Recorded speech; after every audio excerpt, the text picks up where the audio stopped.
Hello students, हम पढ़ रहे थे लास्ट लेक्चर में हमने पढ़ा था drug quality control of drug and pharmaceutical के इंट्रोडक्शन कि हमें क्वालिटी कंट्रोल की क्यों जरूरत पड़ी और वो होता क्या है। आज हम पढ़ेंगे सिग्निफिकेंट फिगर्स, जो बहुत ही आसान टॉपिक है। सिग्निफिकेंट फिगर्स ये हमने 11th क्लास में पढ़ा हुआ है। सिग्निफिकेंट फिगर्स क्या होते हैं, राउंड ऑफ क्या होता है, वर्ड्स हमने सुने हुए तो है ही पहले, तो थोड़ा सा हम इसका देख लेते हैं कि इसमें कैसे कैसे क्या यूज होता है। सिग्निफिकेंट फिगर्स क्या होते हैं कि जो वेट कर रहे हैं हम, वो क्या हो जो एक्यूरेसी आती है, जो हम वेट करते हैं उसमें क्या है, एक्यूरेशन के लिए हम यूज करते हैं कि हमें हमारे पास जो भी प्रोडक्ट है उसको वो क्या है, एक्यूरेटली हमें मेजर हो। उसके बाद इसमें एरर आ सकते हैं। सिग्निफिकेंट फिगर की वजह से क्या होते हैं, एरर्स आते हैं। वो एरर्स किस किस वजह से आते हैं, जैसे टेम्परेचर हो गया, इंस्ट्रूमेंट्स की लिमिटेशंस होगी, पर्सनल फैक्टर हो गए। तो ये क्या है, हमारे पास जो एरर्स के कुछ सिग्निफिकेंस, जैसे कि क्या है,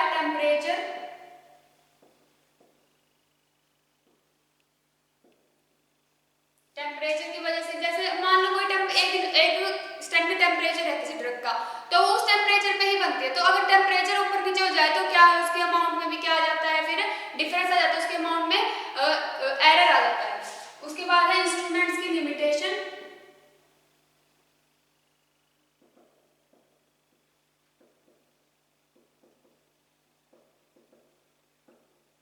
देन पर्सनल फैक्टर।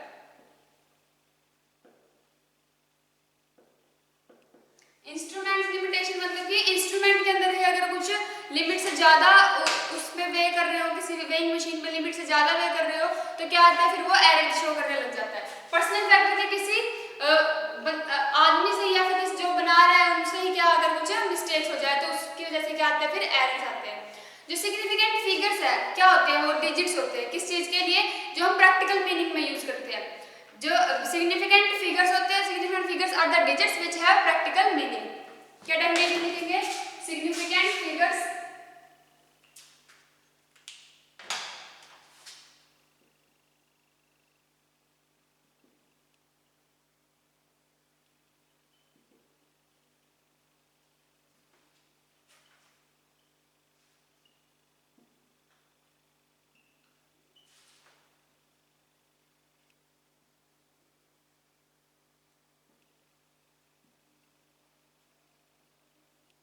जिनका क्या होता है, एक प्रैक्टिकल मीनिंग होता है। जैसे कि कुछ कुछ केसेस में क्या होता है, हम जीरो को लेट करके चलते हैं, लेकिन कुछ केसेस में जीरो को नेग्लेक्ट कर देते हैं। तो कैसे, जैसे कि कुछ सिग्निफिकेंट केसेस है, कुछ केसेस है, in certain cases zeros are significant. Zero क्या होती है, सिग्निफिकेंट होती है। जैसे कि हम मान लेते हैं 5 6 7,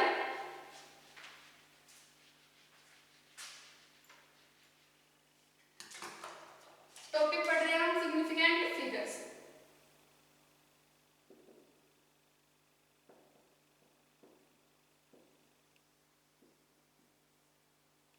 कैसे कैसे, जैसे कभी कभी क्या होता है 5 6 7 प्लस 5 6 7 0, 5 6 7 एंड 5 6 7 0। अब इन दोनों में हम जीरो को नेग्लेक्ट तो नहीं कर सकते ना, क्योंकि इसमें तो 567 बन रहा है, बट इसमें 5670 बन रहा है। तो यानी कि जीरो क्या है, यहाँ पे यहाँ पे क्या है, वैल्यू है उसकी जीरो की। बट कुछ केसेस में जैसे कि 5 6 7 और एंड 0 5 6 7, इसमें जीरो की वैल्यू नहीं है, इसमें जीरो की कोई सिग्निफिकेंट नहीं है। इसमें सिग्निफिकेंट है, zero is significant, is not significant.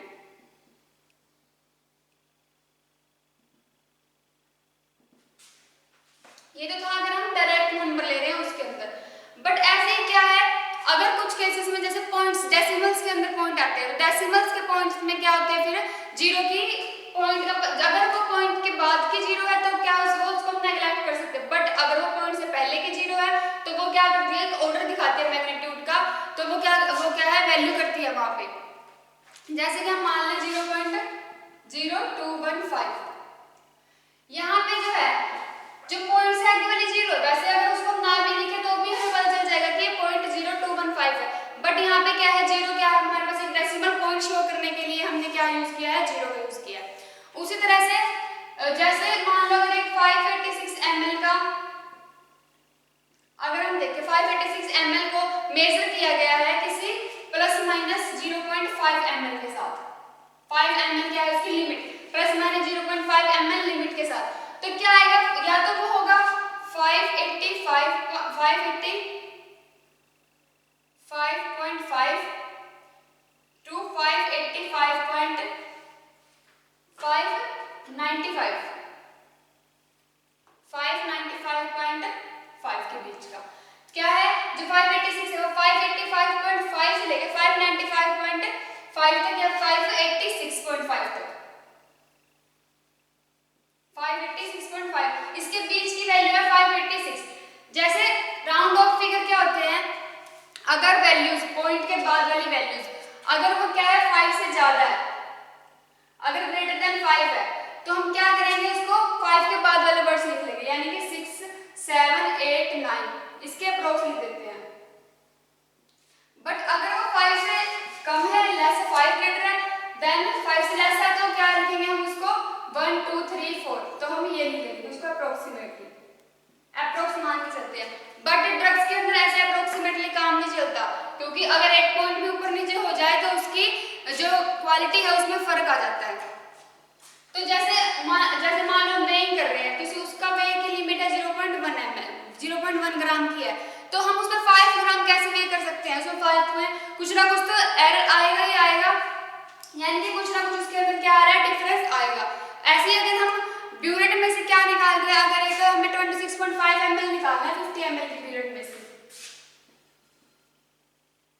50 ml की ब्यूरेट में से क्या कर रहे हैं हम 26.5 ml हम नोट कर रहे हैं, तो क्या आएगा उसके अंदर भी एग्जैक्टली 26.5 से नहीं आ सकता, कुछ ना कुछ पॉइंट ऊपर या नीचे होंगे, या फिर 0.01 का डिफरेंस, 0.05 का डिफरेंस, 0 पॉइंट समथिंग का डिफरेंस, तो क्या आ जाएगा उसमें कुछ एरर्स आएंगे। तो उनको ठीक करने के लिए हम सिग्निफिकेंट फिगर्स यूज करते हैं। अब सिग्निफिकेंट फिगर्स के आगे क्या है, 2 रूल्स है को एंटर करने के लिए कैलकुलेशंस के अंदर। जैसे मान लो अगर हम एडिंग कर रहे हैं, उससे पहले हम देखते हैं कि अगर हम ऐड कर रहे हैं 12.46 ग्राम को,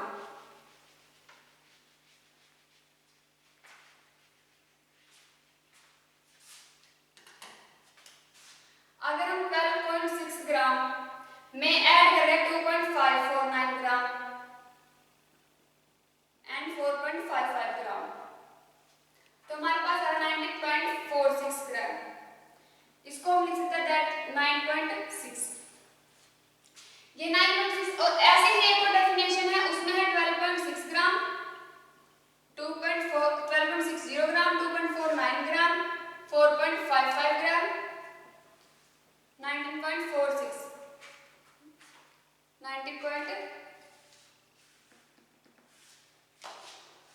9.64 ग्राम।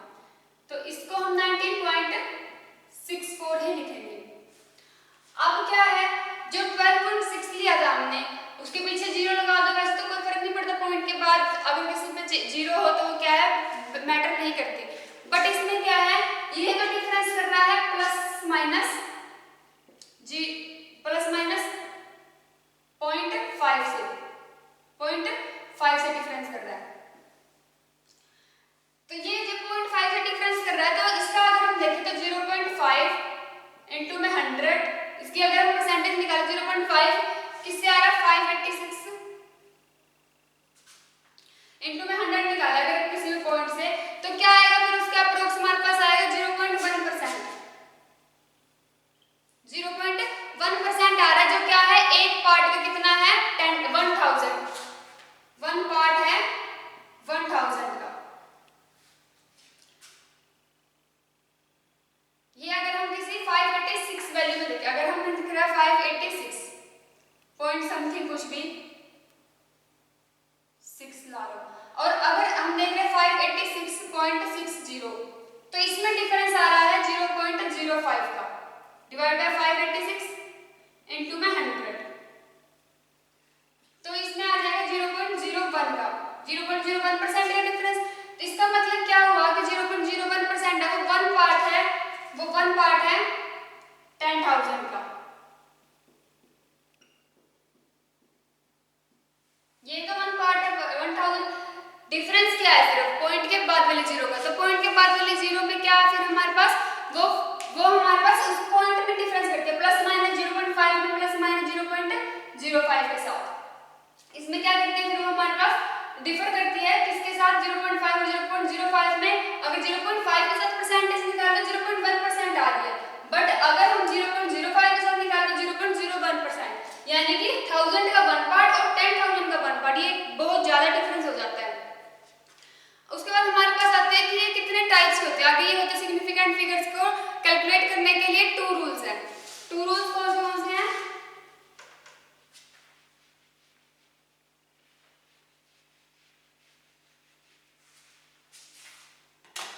अगर हम कर रहे हैं एडिशन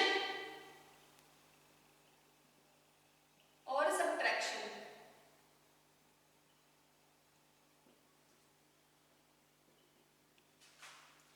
जब एडिशन और सब्ट्रैक्शन कर रहे हैं, सम कर रहे हैं या फिर जो रिमाइंडर बच रहा है उसमें हम देखेंगे कि कितना रिमाइंडर बच रहा है हमारे पास।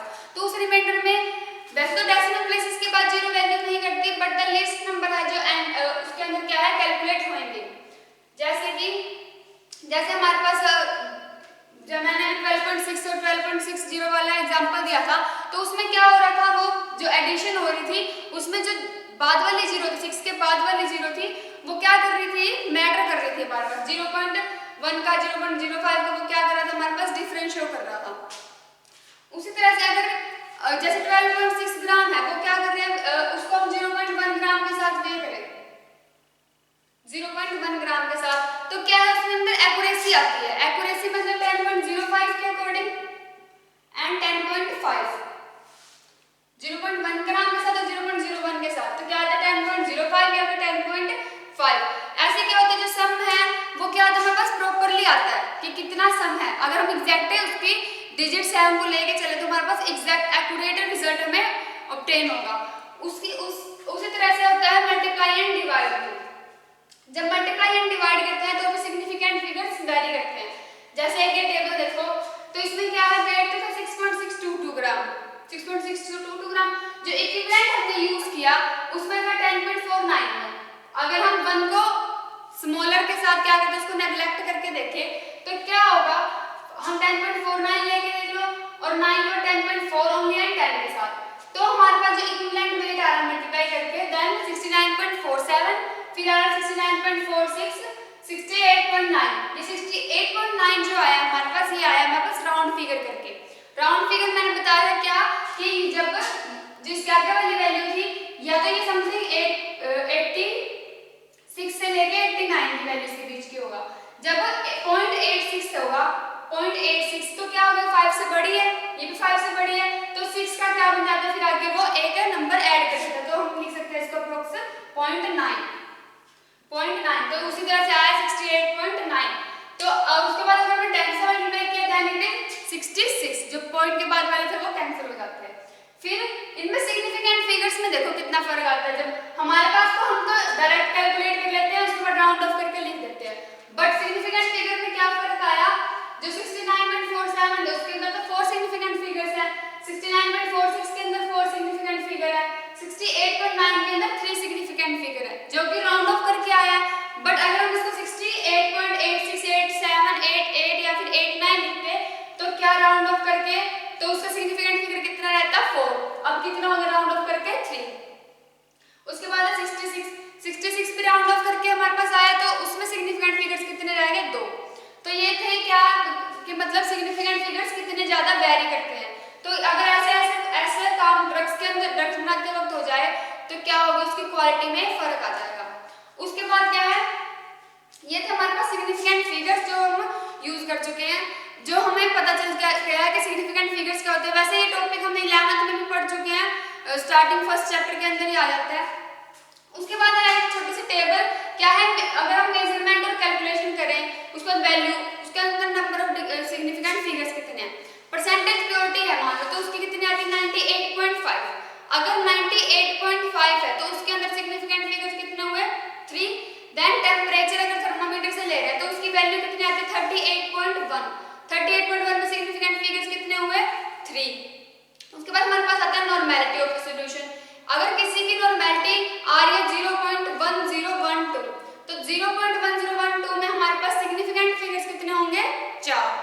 1 0 एंड 1 2, 4 सिग्निफिकेंट फिगर्स हो गए। अगर फिजिकल बैलेंस से वे कर रहे हैं तो अगर वैल्यू आ रही है 18.23 तो कितने सिग्निफिकेंट फिगर्स होंगे? 4, 1 8 पॉइंट एंड 2 और 3 पॉइंट के बाद वाले दो सिग्निफिकेंट फिगर्स। अगर केमिकल बैलेंस से कर रहे हैं तो वैल्यूज आ रही है 18.2345, तो 18.2345 में कितने सिग्निफिकेंट फिगर्स हो गए? 6। उसके बाद अगर वॉल्यूम मेजर कर रहे हैं हम एक मेजरिंग सिलेंडर से तो उसमें मेजरिंग सिलेंडर में अगर 10 ml हमने वे किया तो कितने सिग्निफिकेंट फिगर्स हैं? 2, 1 एंड 0। 0 यहाँ पे क्या कर रहा है? मैटर कर रहा है 10 वाला। एंड उसके बाद अगर सिंगल मार्क पिपेट से हम मेजर कर रहे हैं 20 ml की पिपेट है तो हमने उससे मेजर किया तो वो उसमें 20 ml है, 20 ml में कितने सिग्निफिकेंट फिगर्स हैं? 2। अगर ग्रेजुएटेड पिपेट से कर रहे हैं तो 15.5, मतलब पॉइंट्स में अगर हमें नोट करना तो 15.5, उसमें सिग्निफिकेंट फिगर्स कितने हैं? 3। उसके बाद जो ब्यूरेट रीडिंग है, ब्यूरेट जो हम यूज करते हैं, ब्यूरेट के अंदर रीडिंग आती है 21.4, तो उसमें कितने सिग्निफिकेंट फिगर्स रहेंगे हमारे पास? 3। तो ये थे हमारे पास सिग्निफिकेंट फिगर टॉपिक। नेक्स्ट आता है हमारे पास method use for quality control.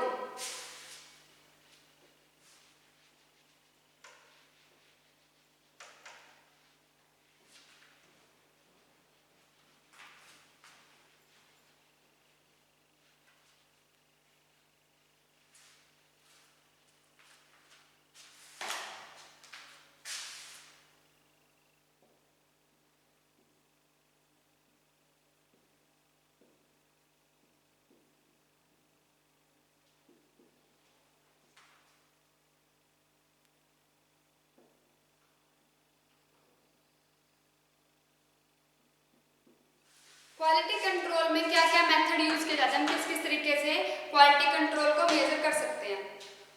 First of all हमारे पास आता है जो हमारे पास वो गुड मैन्युफैक्चरिंग प्रोडक्ट है, जो गुड मैन्युफैक्चरिंग प्रैक्टिसेस हैं, उसमें क्या होता है हमारे पास क्वालिटी एश्योरेंस नोट किया जाता है। क्वालिटी एश्योरेंस के लिए गुड मैन्युफैक्चरिंग प्रैक्टिसेस की जाती है जो क्या करती है? एक एनालिटिकल मेजरमेंट करती है, एनालिटिकल मेजरमेंट्स करती है, कंट्रोल रखती है किस पे? जिस पे ज्यादा जरूरत होती है। उसके बाद मेथड्स कौन से यूज होते हैं इसमें? Inspection method. First is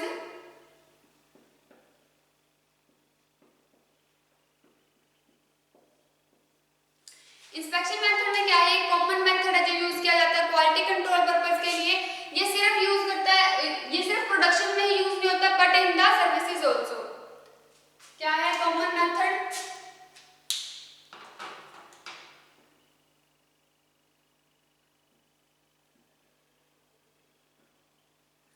used for the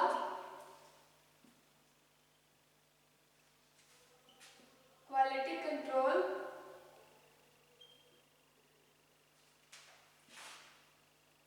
of the product। Use क्या है? कॉमन मेथड यूज किया जाता है not only in the purpose for production but also in the services, not only in the production but also in the services.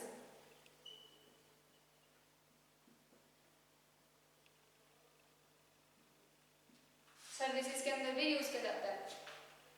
उसके बाद जो input है, जैसे क्वालिटी कंट्रोल किया जाता है इंस्पेक्शन के थ्रू कैसे किया जाता है? जैसे हमने सबसे पहले क्या लिया? इनपुट लिया, फिर इनपुट यानी कि जो रॉ मटेरियल था उनको एंट्री करवाया हमने इंस्ट्रूमेंट के अंदर। अब वहां से क्या हुआ? कन्वर्जन हुआ, कन्वर्जन यानी कि वर्क प्रोग्रेस कर रहा है। उसके बाद क्या मिला हमें? फाइनल प्रोडक्ट, यानी कि क्या हुआ? फाइनल प्रोडक्ट मतलब हमें आउटपुट मिला। फर्स्ट ऑफ ऑल क्या किया हमने? इनपुट, फिर कन्वर्जन हुआ, फिर हमें मिला आउटपुट। इनपुट मतलब कि जो हमने इनपुट प्रोडक्ट डाला वो इनपुट प्रोडक्ट, फिर कन्वर्जन में क्या हुआ? वर्क इन प्रोग्रेस,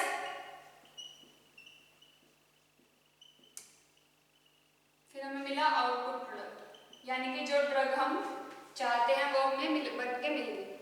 उसके बाद इंस्पेक्शन मेथड के बाद हमारे पास आता है statistical quality control. Statistical quality control क्या होता है? Second is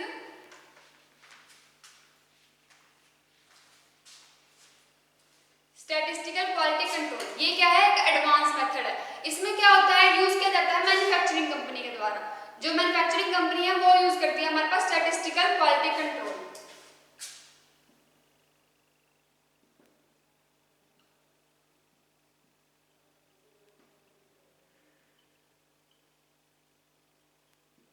second point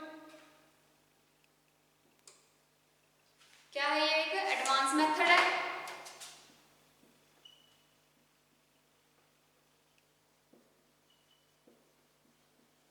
generally used by the manufacturing company.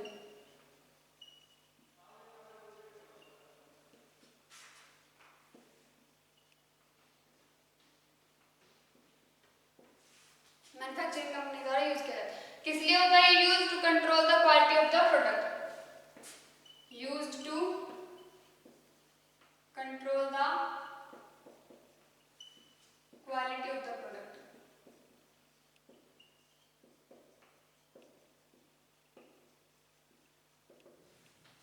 Product की क्वालिटी को कंट्रोल करने के लिए यूज किया जाता है। उसके बाद आता है failure testing. Third is failure testing.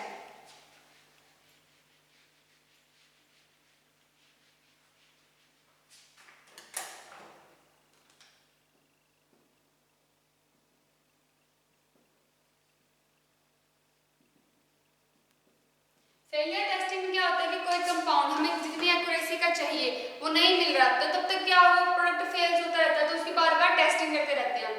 तो वो किस पे डिपेंड करता है, जैसे टेम्परेचर इंक्रीज हुआ, टेम्परेचर इंक्रीमेंट पे, टेम्परेचर डिक्रीमेंट पे, तो क्या इनके अकॉर्डिंग वो क्या कर रही है, वेरी करती रहती है, तो उसकी क्या हो जाती है, फिर टेस्टिंग फेल हो जाती है। उसके बाद क्या होता है, ये मेथड किस लिए यूज किया जाता है, प्रोडक्ट की जो जब प्रोडक्ट क्या है हमारे पास एग्जैक्ट नहीं आ रहा, उसकी जब तक वो फेल होता रहता है कि हमें एग्जैक्ट एक्यूरेट प्रोडक्ट नहीं मिल रहा, तब तक क्या करते रहते हैं हम, फेलियर टेस्टिंग उसकी करते रहते हैं।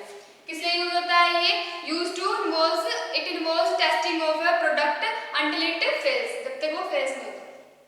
तो और प्रोडक्ट क्या प्लेस किया जाता है किसमें, डिफरेंट स्ट्रेसेस के अंदर। इस टेस्टिंग के अंदर प्रोडक्ट को अलग अलग स्ट्रेसेस के अंदर रखा जाता है, जैसे कि ह्यूमिडिटी होगी, वाइब्रेशन होगी, टेम्परेचर होगी, उसमें क्या है फिर प्रोडक्ट को रखा जाता है डिफरेंट स्ट्रेसेस के अंदर।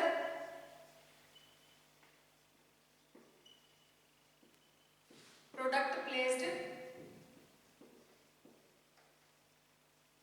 इन different stresses such as humidity, temperature. क्या करता है ये, हम इस पे से क्या करता है, फिर ये वेरी करते रहते हैं, ह्यूमिडिटी, टेम्परेचर, वाइब्रेशंस हो गया एक्सेट्रा, इनसे क्या करता है, फिर इनकी वेरिएशंस देखी जाती है। उसके बाद एक वर्ड आता है क्वालिटी कंट्रोल, क्वालिटी एश्योरेंस। ये मेथड क्या करता है, एक्टिविटी कवर करता है, जैसे कि डेवलपमेंट होगी, such as development, design, production, servicing कैसी हो रही है प्रोडक्ट की, तो वो क्या करता है, क्वालिटी एश्योरेंस देखता है। उसके बाद एक कंपनी की क्वालिटी देखी जाती है, तो क्या वो मैनेजमेंट कैसे, management leading the quality product देखा जाता है, जो क्या करता है उस डिपार्टमेंट का और अदर डिपार्टमेंट का जो प्रोग्रेस है, वो प्रोसेस है जो वो इम्प्रूव करता है। जैसे सक्सेसफुल क्या मिलने चाहिए, प्रोडक्ट इमर्जेंस मिलने चाहिए, सर्विसेज इमर्जेंस मिलने चाहिए। तो यहाँ पे हमारा significant figures and methods of quality control का टॉपिक कंप्लीट होता है। बाकी हम नेक्स्ट लेक्चर में पढ़ेंगे। Thank you.